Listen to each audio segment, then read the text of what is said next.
আসসালামু আলাইকুম। আজকের রেসিপিতে আপনাদের সাথে শেয়ার করব চিকেন বল।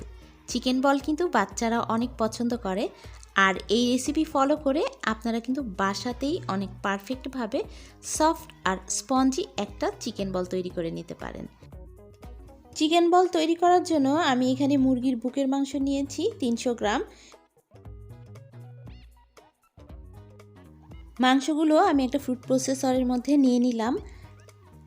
দিয়ে দিচ্ছি হাফ চা চামচ রসুন বাটা, হাফ চা চামচ আদা বাটা,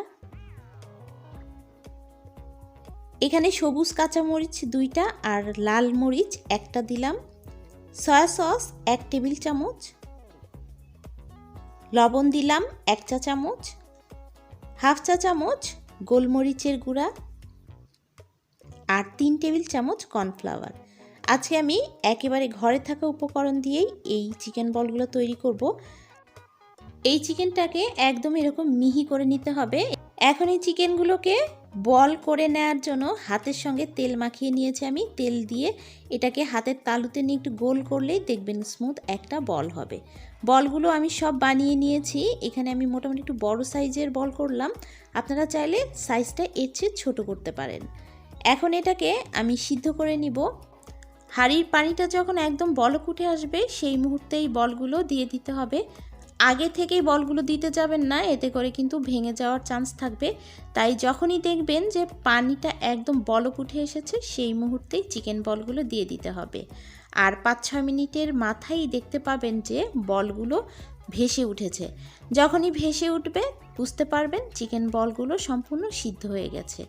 আর এ পর্যায়ে চুলার আঁচটা কিন্তু মিডিয়াম হাই রাখতে হবে। যেহেতু বলগুলো উপরে ভেসে উঠেছে তাই আমি এগুলো একটা ছাঁকনিতে তুলে নিলাম। আর এই বলগুলোই আপনারা এখন ঠান্ডা করে ডিপ ফ্রিজে 2 মাসের জন্য সংরক্ষণ করতে পারেন। বলগুলো এখন ভেজে নিব। আর যেহেতু আগে থেকেই সিদ্ধ হওয়া তাই এটাকে বেশি ভাজার প্রয়োজন হয় না। হালকা বাদামি রং চলে আসলেই এগুলোকে তুলে নিতে হবে। এভাবে কিন্তু খুব সহজে এবং অল্প সময়ে চিকেন বল বাসাতেই তৈরি করে নেওয়া যায়।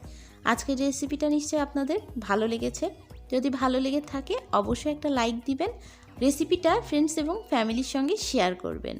বলের ভেতরটা কেমন হয়েছে সেটা আমি একটু দেখাচ্ছি। ভেতরটা কিন্তু অনেক সফট একটা বল, আর খেতে কিন্তু বেশ মজার। আমার কাছে ভালো লেগেছে। আপনারা এই রেসিপি ফলো করে বাসাতে একদিন ট্রাই করতে পারেন। আজকের মতো এইখানেই বিদায় নিচ্ছি। সবাই ভালো থাকবেন, সুস্থ থাকবেন। আল্লাহ হাফেজ।